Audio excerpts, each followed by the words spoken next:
오늘 우리에게 주시는 하나님 아버지의 말씀은 마가복음 16장 9절에서 11절 말씀입니다. 마가복음 16장 9절에서 11절까지 제가 봉독해 드리겠습니다. 예수께서 일의 첫날 새벽에 살아나신 뒤에 맨 처음으로 막달라 마리아에게 나타나셨다. 마리아는 예수께서 7 귀신을 쫓아내주신 여자이다.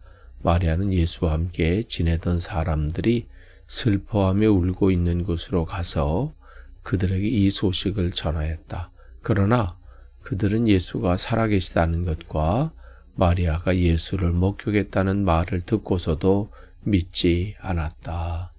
아멘. 우리가 계속해서 이 새벽 기도의 시간에 마가복음 말씀을 나누는데 이제 마가복음 이제 마지막 장이죠. 이제 16장 말씀을 이제 쭉 봅니다. 그래서 이번 주면 마가복음이 이제 다 끝나요. 지금 이제 예수께서 일의 첫날 새벽에 살아나신 뒤에 그랬어요.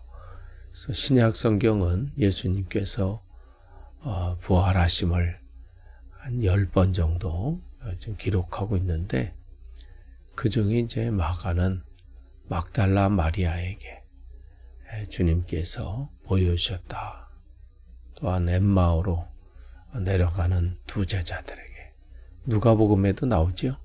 근데 이제 이 부분은 이제 내일 우리가 또 살펴볼 텐데 또한 도마를 포함한 12명의 제자들에게 또 이렇게 나타나신 그런 사건들을 기록하면서 이제 부활하신 그 주님이 우리에게 어떠한 분인지를 계속해서 알리려고 지금 기록하고 있지만 또 제자들 안에서는 또 이 부활의 사건을 또 그들에게 또 이해하는 데 쉽지 않았습니다. 특별히 이제 이 마가복음이 처음에 이제 이 마가복음을 기록한 자들에게는 이제 유대인들보다는 이방인들이거든요. 그렇기 때문에 그들의 합리적인 사고방식을 그 당시에 그들은 갖고 있다. 이렇게 자신들 판단하는 그들에게는 더더욱 자기들의 삶 속에서 들어보지도 못한 일이기 때문에 이 부분이 쉽게 처음에 받아들이기 쉽지 않았지요. 그런 이제 이 주님께서 살아나신 뒤에 맨 처음으로 나타난 보여준 이가 막달라 마리아예요.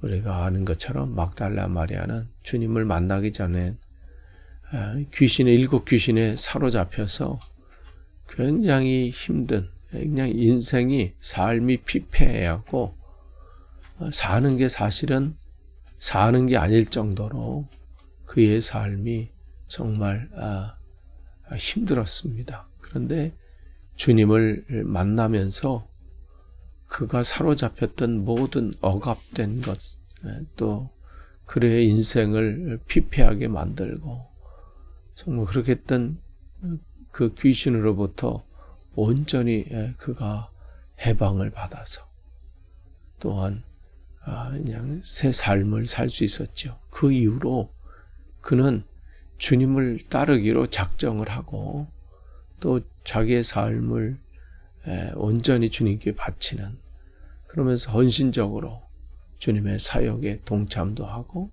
또 섬기는 그 일들을 감당했습니다. 그래서 복음서를 우리가 보면요, 이 여인이 그 헌신과 또 이 여인의 이름을 빠뜨리지 않았어요. 그 얼마나 열심을 했고 또한 그러한 열심과 헌신이 그저 자기 만족을 위해서 자기 기분을 위해서, 만약에 그런 거라면 복음서에 이렇게 다 기록되지 않았을 거예요. 그런데 이 여인의 이 헌신과 이 열심이 주님께서 기뻐하시는 그 열심이기 때문에 주님이 찾으시는 그 한 사람, 그 역할을 감당한 거예요. 그 감당했기 때문에 길이 다 기록된 거죠. 진짜 그 사람이 믿음의 사람인지 아닌지는요, 내가 믿음의 사람이야. 나는, 그러면서 내 말로, 저 사람은 저런데, 원래 믿음은 이런 거야. 하면서 내가 말로 드러내고, 말로 떠들고 한다고 그게 되질 않아요. 자기는 그렇게 착각할 수 있지만, 사람들은 알거든요. 저분이 진짜 믿음의 사람인지, 정말 예수님 그 믿는 믿음 안에서 온전히 서 있는지, 그걸 알아요. 지금 이 복음서에 이 기록한 이들이 그냥 그들이 막달라 마리아가 말한 그거 갖고 알겠어. 그냥 그러나 보다 기록하겠어요? 그게 다 드러났잖아요. 그래서 그의 헌신이 예수님의 부활을 처음 맛보고 처음 목격하고 또한 그것을 처음으로 증거하고 그런 영광스러운 자리에 서게 되는 거죠. 그래서 이 마리아는 그 복된 소식을 이제 예수와 함께 이제 지내던 사람들, 그 사람들에게 전하는데 그들의 지금 상황은 어때요? 슬퍼하며 울고 있는 거예요. 그도 그럴 것이 그들의 삶에 예수님을 따라다니면서 특별히 제자들은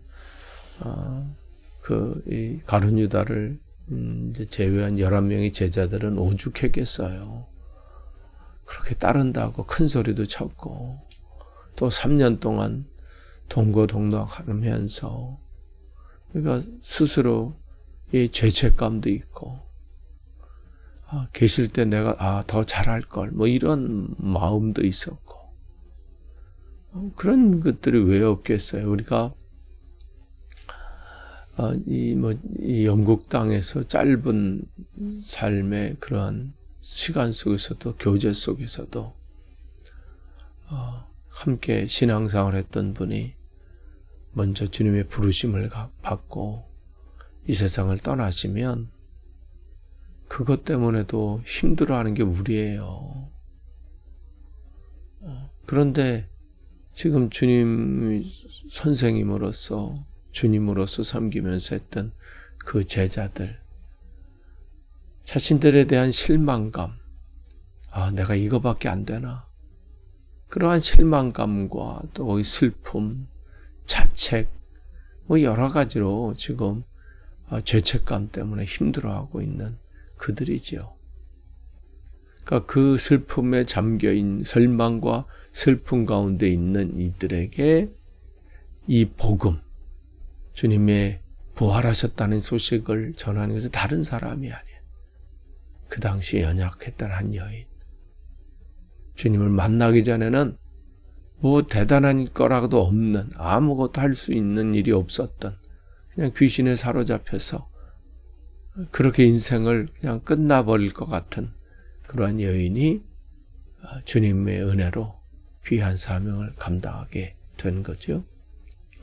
그러면서 이제 그들은 이 절망 가운데 복음의 소식이 접해진다는 것을 조금 전까지는 알지 못했지만 그 소식을 전해 듣게 되죠.